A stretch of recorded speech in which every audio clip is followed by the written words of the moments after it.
Greetings, unsettled souls, and welcome to the Correct Views. Semi beat the Gangi doing political commentary for the Media Speaks. And thank everyone for going ahead and joining with me today. Don't forget, you can hit subscribe, you can hit share, and you can now find the show on Twitter. When you do all of those things, it is an amazing help towards me. And friends, I'm going to go ahead and zip right into the news that we do have for the day, what we're going over, and what you need to know specifically regarding the new WikiLeaks here. This is from Politico. Longtime listeners know that I'm not a particularly huge fan of, oops, let me fix that. Not a huge fan of Politico.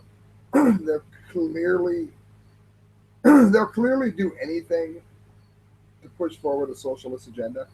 I don't find them to be fair-minded at all. But I think we have a decent take on this, so I'm going to share it with you and let me know what you think. This is Corey Bennett. WikiLeaks pushes leaked DNC voicemails. Freshly unearthed voicemails and documents from the trove of leaked Democratic National Committee emails have revealed more embarrassing details about Democratic donors and party members. Several messages were from unidentified voters upset by the influence of Senator Bernie Sanders on the Democratic Party. I'm furious for what they are doing for Bernie Sanders, said one caller. I'm getting way too much. He's getting way too much influence. ABC News also uncovered several new details about what donors had to raise to get access to VP events. So let's pause for a second here and analyze this.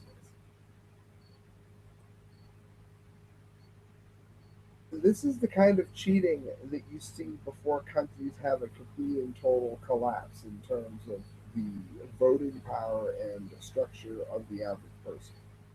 This is also the kind of thing you see in countries that have completely lost their way in terms of knowing what is even allowed within their own constitution.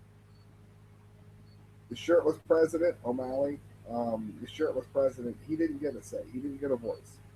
Will, the only person that made any sense at all, Willis, I think his name was, one. He was in one debate and he was gone. Sanders got some attention, and the big money didn't like it. So you Bernie supporters, your voice and your saying meant nothing at all.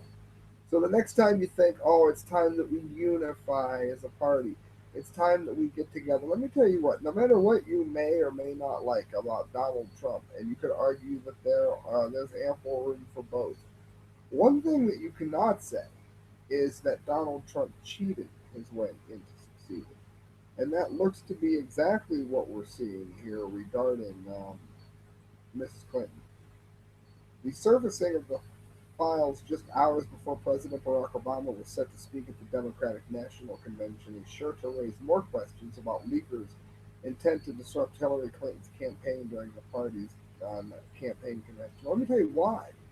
Because people know, they just instinctively know Clinton is bad news. They don't want nobody that knows anything about politics at all wants her anywhere near the White House. They wouldn't want her in the White House to clean up the excrement falling from the dog. Anybody at all? Are you excited about Hillary Clinton? No, of course not. Nobody is. So there's more blatant cheating to be found. Cybersecurity experts and intelligence officers believe Russia is behind the digital assault. Yeah, of course, it's Russia. It's Vladimir Putin. It's plain and simple, friends. Whether or not Vladimir Putin did it or not doesn't really matter very much. What matters is whether or not the cheating occurred. What matters is whether or not she was pushed ahead and pushed forward. It doesn't matter who exposed it. I hate to be the one to tell you that, but what matters is that we figure out how and why Bernie Sanders was silenced. Unless, of course, you don't care about anything except the fact that there's a D by Clinton's name. This is from the Washington Times. FBI exoneration of Hillary Clinton raises a disturbing question. That's what if the fix was in? I was going to skip this because it was dated the 20th, but now I'm not going to, and I'll tell you why. This ties in quite nicely with the story that we just covered because It's listen to this. This is from Andrew Napolitano, who should be president. I'm not going to read the whole thing to you, but I'm going to pause it. I'll leave it up here on the screen for you to see it. And I'm going to read. He writes them as questions, but the point is these are all facts that can be proven. That's what the links are for. Um, the questions are rhetorical. I'm just going to pick out a few here. What if the folks who run the Department of Political Justice recently were told that the Republic would suffer if Hillary Clinton were indicted for espionage because Donald Trump might succeed Barack Obama in the presidency? Do you understand that? That is the political justice, the Department of Justice getting involved in what you can vote, what your say can be, how your say can be said, and who you have to vote for, like a good North Korean. Does that make you happy? Because these things are going on. I wasn't a big Bernie fan. I really wasn't. But I'll tell you one thing: I don't want to see him cheated. I don't want my president to have cheated their way into office. What if espionage is the failure to safeguard state secrets, and the evidence that Mrs. Clinton failed to safeguard them is unambiguous and overwhelming? What if the means of fighting the secret war consisted of employing intelligence assets rather than the U.S. military? What if Mrs. Clinton concocted the idea because the use of military requires public reporting in the entire Congress, but the use of intelligence asset requires only secret reporting to a dozen or so members of Congress?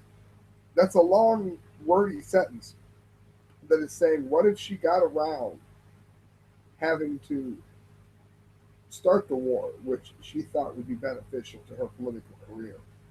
What if she, instead of that, she simply handle it in such a way that they could go around Congress?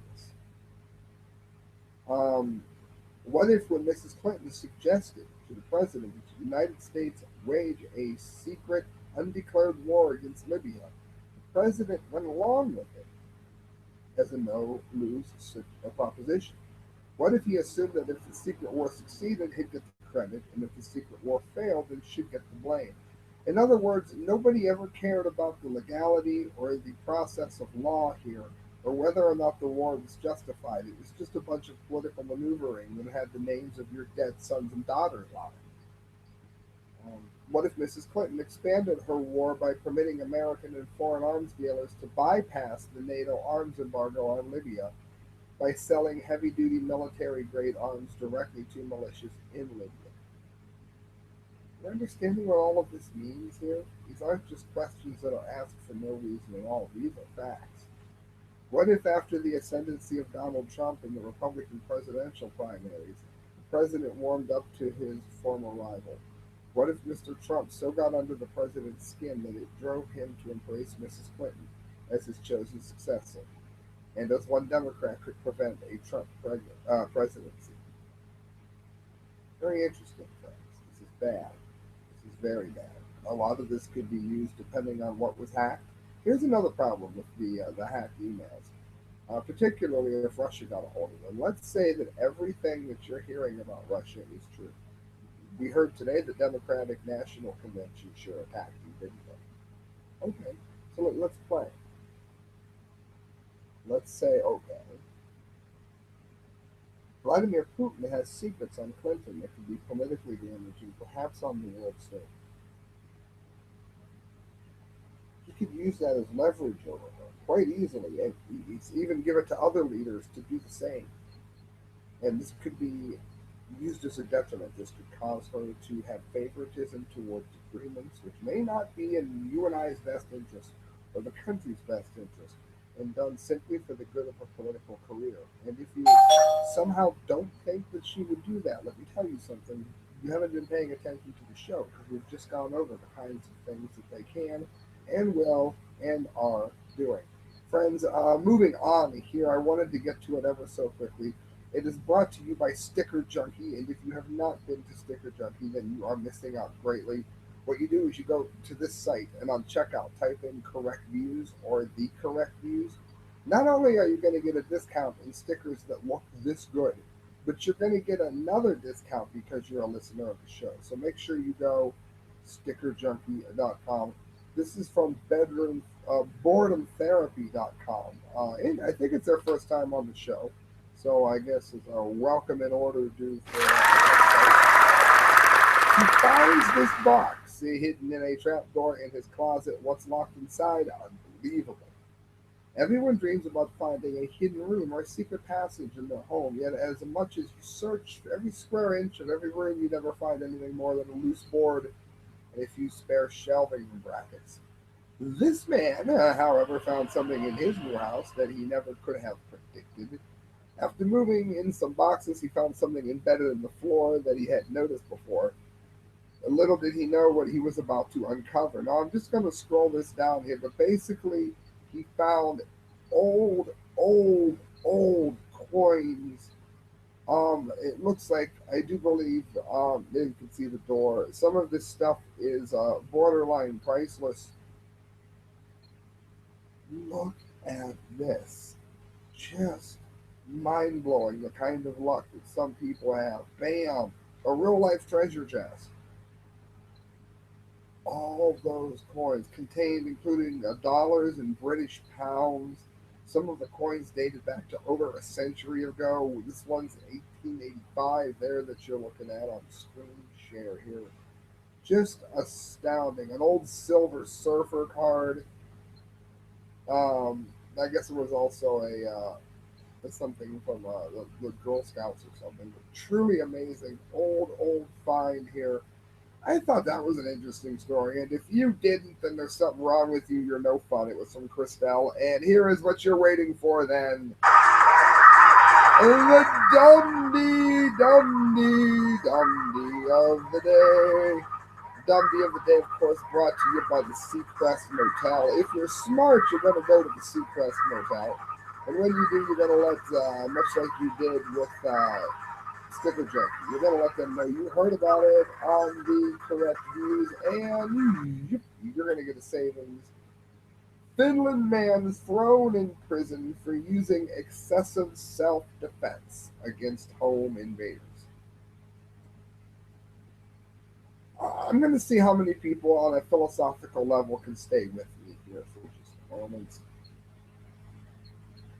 Beyond the fact that you were born with a God given right to have a gun, let's go on a more philosophical side of this question. Let's analyze it somewhat differently. Let's say that the more you pacify a nation, and the more you bring people up like Black Lives Matter, who are oftentimes burning down their own city and then claiming to be victims, the more you disarm the populace and teach them to blame the victim and make innocents out of the true criminals, then what you're going to find is a society that slowly but surely loses the will, the courage, the determination, and the basic instinct of survival.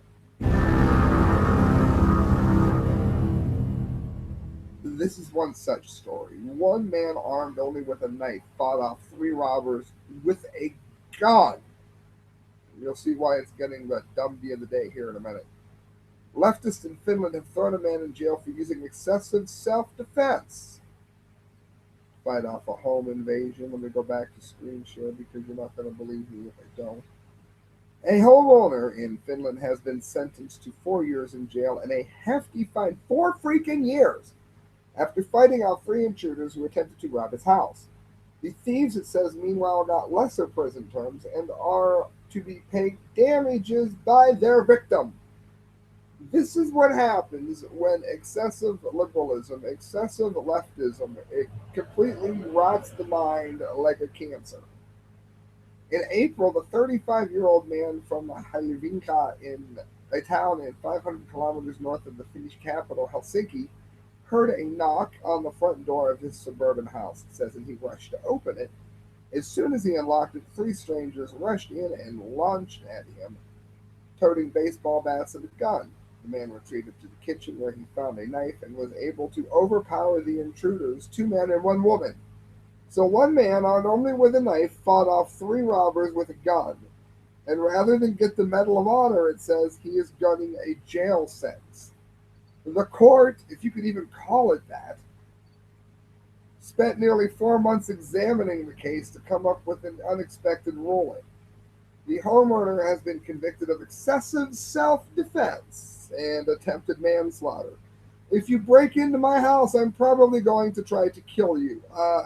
You know what? That's what happens when you threaten someone's house and their family. You don't know if you're some rapist or what you are. He will serve an unconditional sentence for 4 years and 2 months, which he has to spend in prison. The man also has to pay damages to his attackers, with a fine totaling would be in the U.S. $23,000. The newspapers doesn't provide any information on the injuries of the attackers. The attackers were also convicted of felony home invasion and assault, yet their punishments are much less harsh. All three of these bastards received 1 year and 2 month conditional sentences, which is similar to probation or house arrest in Finland, depending on the case. The offender serves the sentence outside the jail and has to follow strict jail like rules. Perhaps the judge could have given the robbers the man's home as well, the author of the story writes. After all, they're clearly the real victims. In all seriousness, this is why in the U.S. people say if you're getting robbed, that you should shoot to kill. Friends, I can't even believe that that story is even true. And if I could afford to send dunce caps to other countries, I certainly would do so there. As you look at the Seacrest Motel, proud sponsor of the show, let them know you heard about us when you stay there near Cedar Point in Sandusky, Ohio. Friends, that's the show. How do you like it? Do me a favor. You can become a supporter of mine, a patron. It's to donate to the show. It's in the description. All the money you give to me goes towards a better show. The studio's being redone, so I'm going to be down here for a moment. Also, I want to point out that you can donate directly at the correct views at hotmail.com. Every penny you give to me goes towards a better show, and I promise you the commentary and the facts that you have come to expect from me on a regular basis. Help me keep doing it, friends. Good night. God bless.